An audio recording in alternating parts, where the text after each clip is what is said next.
पहिला प्रश्न विचारला जात आहे.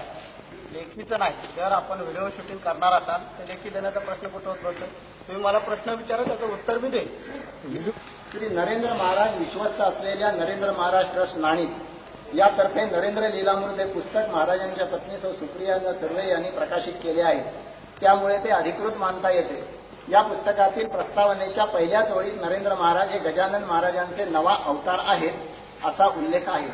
यासाठी नरेंद्र महाराजांनी ते स्वतःला गजानन महाराजांचे अवतार मानतात काय हे सांगावे व शेगावच्या श्री गजानन संस्थानाने गजानन महाराजांचा अवतार असे स्वतःला म्हणून घेणारी व्यक्ती भोंदू आहे असे जाहीर केले आहे. याबद्दल आपले मत द्यावे. प्रश्न क्रमांक 1 याचं उत्तर असं आहे, हे प्रकाशित केलेलं पुस्तक हे ट्रस्टचे अधिकृत मत नाही. त्याच्यातला दुसरा त्यातलाच उपप्रश्न आहे, आम्ही गजानन महाराजांचे अवतार कधीही स्वतःला समजत नाही. त्याच्यातला तिसरा प्रश्न असा आहे की गजानन महाराज संस्थानाने केलेला खुलासा त्यांचा वैयक्तिक खुलासा आहे, त्यावर माझे काहीच मत नाही. पुढचा प्रश्न, नरेंद्र महाराज लीलामृत या पुस्तकात 19वा अध्याय पान क्रमांक 200 प्रथम आवृत्ती श्री राजाभाऊ लिमये यांच्या वहिनी सौ माधवी मोहन लिमये यांना फटका मारला व त्यानंतर लगेच त्यांच्या त्वचेवर पडलेले पांढरे डाग बरे झाले असा उल्लेख आहे. सौ लिमये यांनी हा मजकूर पूर्ण खोटा असल्याचे भाषणात तसे वृत्तपत्राच्या लेखी निवेदनात जाहीर केले आहे. नरेंद्र महाराजांना आम्ही हा प्रश्न विचारू इच्छितो की आपण खोटा दावा का केलात व एखाद्या स्त्रीला असा फटका मारणे योग्य आहे का? प्रश्न क्रमांक 2 त्याचं उत्तर असं आहे की मी चमत्कार करतो असा कधीच दावा केलेला नाही.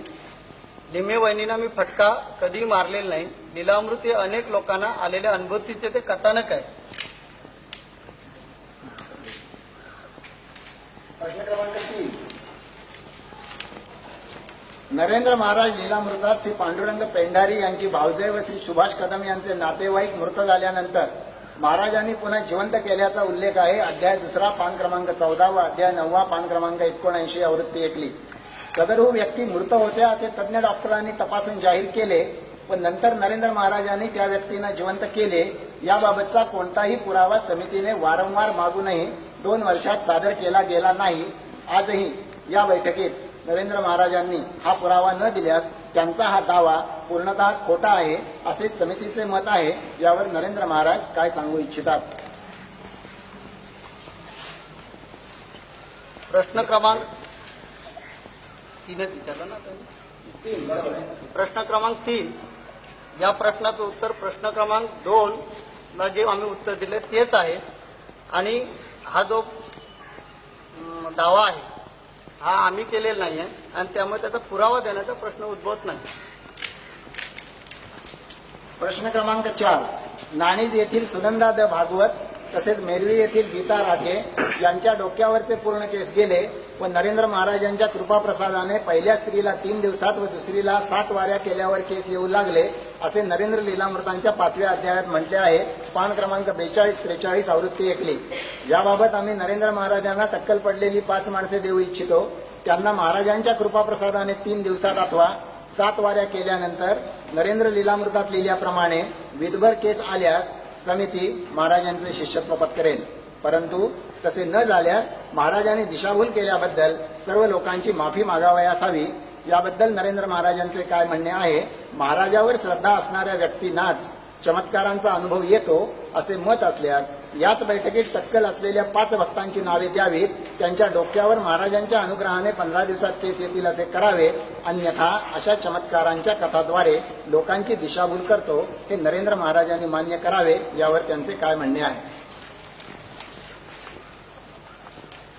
प्रश्न क्रमांक 4 मला वाटतं हे वारंवार तेच प्रश्न म्हणजे तशाच प्रकारचे प्रश्न विचारले जात आहेत.